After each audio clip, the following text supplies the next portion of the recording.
Akkam jirtan kabajamtoota hordoftoota miidiyaa madda nageenyaa kabajnii fi jaalalli keenya bakka jirtan maratti isin haa ga'u jecha oduu har'aaf qabannee dhihaanne isinitti muunkaasifaana turaan ejersa wallooti.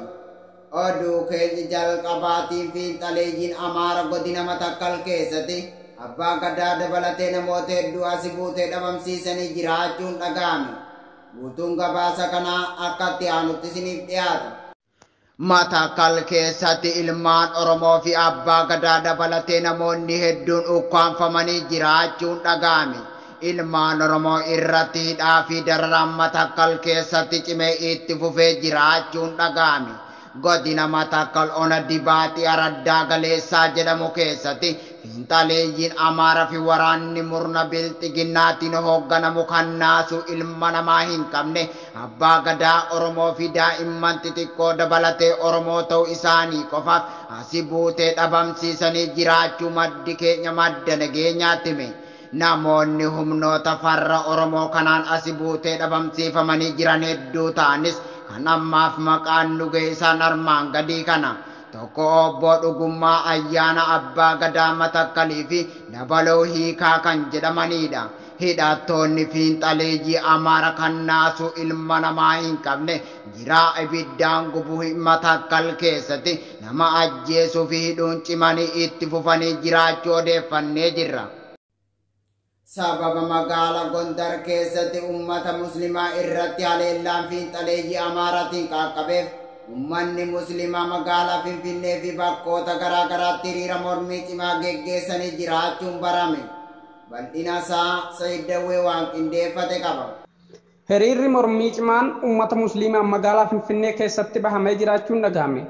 Guyyaa kaleessaa magaalaa Gondor keessatti humni fiinxaleeyyii Amaaraa kan faannoof hin jettu ummata muslimaa irratti gochisuu kanneessaa raawwatanii jiraachuu isiniif gabaasnee jirra. Humni fiinxaleeyyii Amaaraa faannoof hin jettu kun godina Matakkal keessattii fi Oromiyaa bakkoota garaa garaatti ummata Oromoo irratti gocha sanyii duguuggaa raawwachaa kan jiran yoo ta'u gama kaaniin ummata musliimaas dararaa turuun beekamaadha. Mootummaan faashistii Abiyyi Ahmadii fi mootummaan naannoo Amaaraa faannoo Amaaraa hidhachiisuun bakkoota garaa garaatti bobbaasuun ummata musliimaa irratti gochisuu kanneessaa kan dalagan yoo ta'u masjiidaa fi manneen musliimotaa gubaa akka oolan yoo dhaga'amu manni musliimaa magaalaa Finfinnee keessatti argaman hiriira mormii cimaa ba'anii jiraachuu maddeen keenya nuuf himanii jiru. Gochi fiinxaleeyyiin Amaaraa faannoof hin jettu kun garaa nama qorqalbii nama cabsu yoo ta'u ummanni musliimaa bakka hunda gocha kana balaaleffachuunis ta'e furmaatatti barbaaduun ummata musliimaa magaalaa Gondor keessatti argamaniif haa dirmannu ergaan jedhu darbee jira. Ummanni musliimaa yeroo ammaa kana magaalaa Finfinnee keessatti hiriira mormii ba'anii jiran musliimoonni magaalaa Gondor keessa jiran irraa dararaaf ajjeechaan haa dhaabbatu jedhu. Ummanni musliimaa fi ummanni Oromoo musliimoota Gondor jiraniif haa dirmannu dhaadannoo jedhu. Qaamni gocha kana raawwate dafee to'annoo jala haa ooluu fi kanneen kana fakkaatan jechuun ummanni musliimaa magaalaa Finfinnee hiriira ba'anii jiru jedhu maddi keenya gabaasa nuuf laate. Miseensi faannoo Amaaraa tokko ummanni muslimaa mirga jiraachuus ta'ee mirga bakka bakkatti socho'uu hin qaban jechuun dubbate. Bal'ina isaa Abdallaamee waan qindeeffate qaba. Dargaggoon Amaaraa tokko ummanni muslimaa bakkaa bakkatti socho'uu mirgan qabu jedhe. Miseensi dargaggoo faannoo Amaaraa tokko musliimoonni bakkaa bakkatti socho'uu ta'e biyya Itoophiyaa jedhamtu tana keessatti bakka barbaadan jiraachuu mirgan qaban jechuu dubbate. Humni fiinxaleeyyii Amaaraa guyyaa kaleessaa jechuun eebila 26/2022 magaalaa Gondor keessatti ummata muslimaa irratti gochisuu kanneessaa raawwatanii akka oolan isiniif gabaasnee jirra. Fiinxaleeyyiin Amaaraa kan mootummaa naannoo Amaaraa fi mootummaa faashistii Abiyyi Ahmadiin hidhachiifaman bakkoota garaa garaatti gocha sanyii duguuggaa ummata Oromoo irratti raawwachaa kan jiran yoo ta'u jibba ummata muslimaa irraa qaban waan ta'eef yeroo hedduu ummata muslimaa irratti gochisuu kanneessaa fi gara jabeenya raawwachaa jiraachuun beekamaadha. Haaluma kanaan dargaggoon Amaaraa tokko Itoophiyaa keessatti ummata kiristaanaa Amaaraa malee ummanni muslimaa jiraachuus ta'e bakkaa bakka socho'uu mirgan qabu jechuu yoo dubbatu fuula miidiyaa hawaasummaa irratti naanneffamaa jira.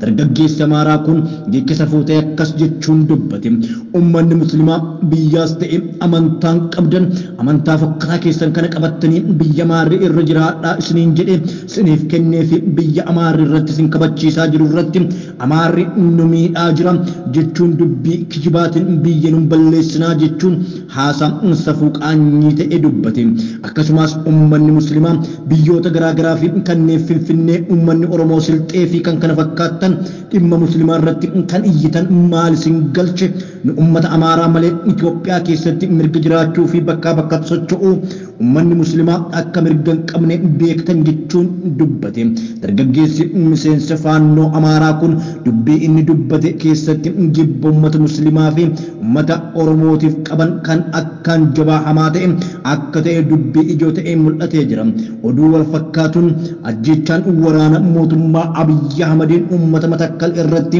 raawwatamaa jiru cimeetti fufeera Matakkal keessatti gochi sanyii duguuggaa waraana mootummaatii fi finxaaliyyaa amaaratiin raawwachaa jiru hammaatiin itti fufeera Matakkal aanaa dibbaxee keessatti waraanni mootummaa nama Faqqadaa Dabaloo jedhamu jiraataa ganda geeshee kan ta'e halkan idaa manaa baasuun ijoollee isaa fuulduratti rasaasa sadiin rukutuun ajjeesan Matakkaluma aanaa bulaan ganda goongoo jedhamtu keessatti dubartii Natsaannat Amanuu jedhamtu harka duubatti garagalchanii hidhuun humnaa ol tumaniiru nama ajjeefamaniifis gadda taa'uunis dhorkamu maddoonni keenya Matakkal irraa nuuf himanii jiru.